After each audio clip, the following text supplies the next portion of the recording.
السلام عليكم ورحمة الله وبركاته.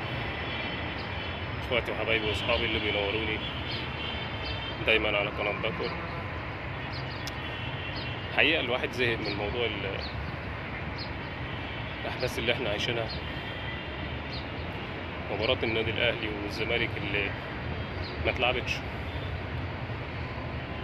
عايز أقول لكم في البداية بس الأول يا ريت انشر لايك للفيديو، صلوا على النبي، اللهم صل وسلم وزد وبارك عليك يا سيدي يا حبيبي يا رسول الله. اشتركوا في القناة لو انتوا لسه مش مشتركين. متنساش اهم حاجة تفعل الجرس على الكل عشان يوصلك كل جديد. الحقيقة ان الاهلي خلاص قدم، يعني خلاص يعتبر جاهز كل حاجة.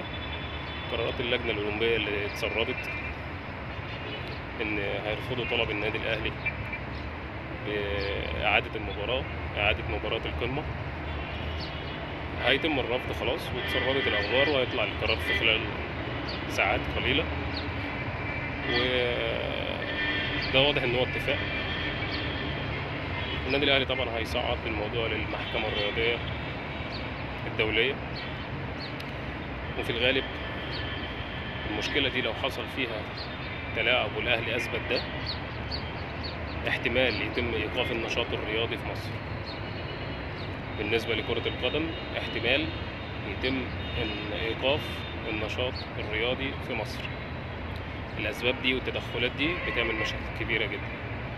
إما الأهلي هياخد حقه، إما هيتم التفاوض والتراضي، إما هيتوقف النشاط، أو هيتشال اتحاد الكورة والرابطة. يعني في حاجة هتحصل. الوقفة الأهلي دي مش هتعدي كده بالسهل، لأن الأهلي دايما بيحط التاريخ والباقي بيمشي عليه. حتى لو كان هو اللي بيدفع الثمن، بيحط الأسس والقواعد والباقي بيمشي عليها. خليكم تابعونا في الفترة اللي جاية وهتشوفوا كل جديد هنا إن شاء الله معانا. وتحياتي ليكم وأشوفكم في فيديو جديد في رعاية الله. سلام. السلام عليكم ورحمة الله وبركاته. اخواتي وحبايبي واصحابي اللي بينوروني دايما على قناة باكر. الحقيقة الواحد زهق من موضوع الأحداث اللي احنا عايشينها، مباراة النادي الأهلي والزمالك اللي ما اتلعبتش. عايز أقول لكم في البداية بس الأول يا ريت انشر لايك للفيديو، صلوا على النبي، اللهم صل وسلم وزد وبارك عليك يا سيدي يا حبيبي يا رسول الله. اشتركوا في القناة لو انتوا لسه مش مشتركين. متنساش اهم حاجة تفعل الجرس على الكل عشان يوصلك كل جديد. الحقيقة ان الاهلي خلاص قدم، يعني خلاص يعتبر جاهز كل حاجة. قرارات اللجنة الأولمبية اللي اتسربت ان هيرفضوا طلب النادي الأهلي بإعادة المباراة، إعادة مباراة القمة.